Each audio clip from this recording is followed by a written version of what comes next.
राधे राधे। भगवान की कृपा से आप सब अच्छे होंगे।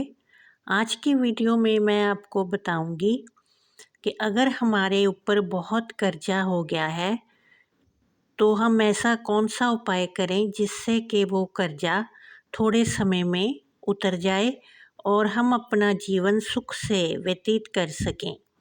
जिस आदमी के ऊपर कर्ज होता है वो कभी भी मन में खुशी महसूस नहीं करता, हमेशा उसका मन बैठा रहता है। ये उन लोगों के लिए उपाय है जो कि बहुत मेहनत करते हैं लेकिन उन्हें किसी काम के लिए, शादी ब्याह के लिए या किसी ऐसे आवश्यक कार्य के लिए कर्जा लेना पड़ता है। तो ये उपाय उन लोगों के लिए है, उन लोगों के लिए नहीं है जो कि कुछ कमाना नहीं चाहते और किसी न किसी से उधार पैसे पकड़ते रहते हैं। आपको क्या करना है कि एक थाली लेनी है, वो थाली चांदी की हो तो सबसे अच्छा है, नहीं तो पीतल की भी हो सकती है।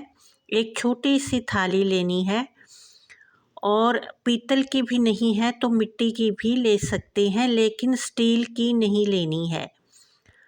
उस थाली में नमक भर लेना है और उसे जहाँ भी आप पूजा करते हैं वहाँ रख के फिर अपने कुल देवता, कुल देवी, इष्ट देवता की पूजा करनी है, दिया जलाना है और धूप बत्ती दिखानी है। और उसके बाद जितना भी आपका कर्ज है उस नमक के ऊपर आपको लिख देना है। 10,000 है, 1,00,000 है, वो शब्दों में नहीं लिखना, अंकों में लिखना है। और फिर उस थाली को वहीं रखे रहना देना है लेकिन उसे छेड़ना बिल्कुल भी नहीं है। और अगले दिन अगर वो अंक लिखे हुए मिट गए हैं तो आपको ये पूजा शुक्रवार वाले दिन दोबारा करनी पड़ेगी।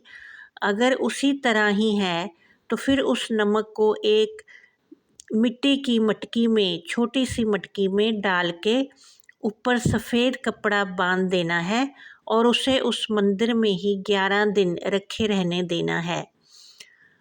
तो 11 दिनों के बाद उस मटकी को ले जाकर बहते हुए पानी में बहा देना है और साथ में भगवान से प्रार्थना करनी है कि जिस तरह ये नमक बह चला है वैसे ही मेरा कर्जा इसी तरह ही जल्दी जल्दी उतर जाए।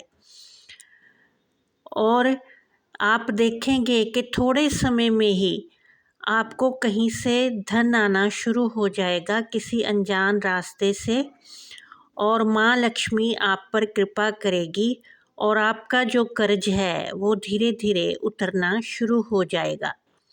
ये उपाय शुक्रवार वाले दिन ही करना है। अगर तो वो अंक नहीं मिटे हैं तो फिर तो उसी तरह ही मटकी में नमक डाल देना है। अगर वो अंक मिट गए हैं तो इसका मतलब कोई आपका ग्रह खराब है, उसके कारण वो अंक मिट गए हैं। तो फिर ये उपाय आपको शुक्रवार वाले दिन ही दोबारा करना पड़ेगा और ये उपाय करते ही आपकी सारी समस्याएं समाप्त हो जाएंगी। आपका जो कर्ज है वो उतरना शुरू हो जाएगा। जय माता दी।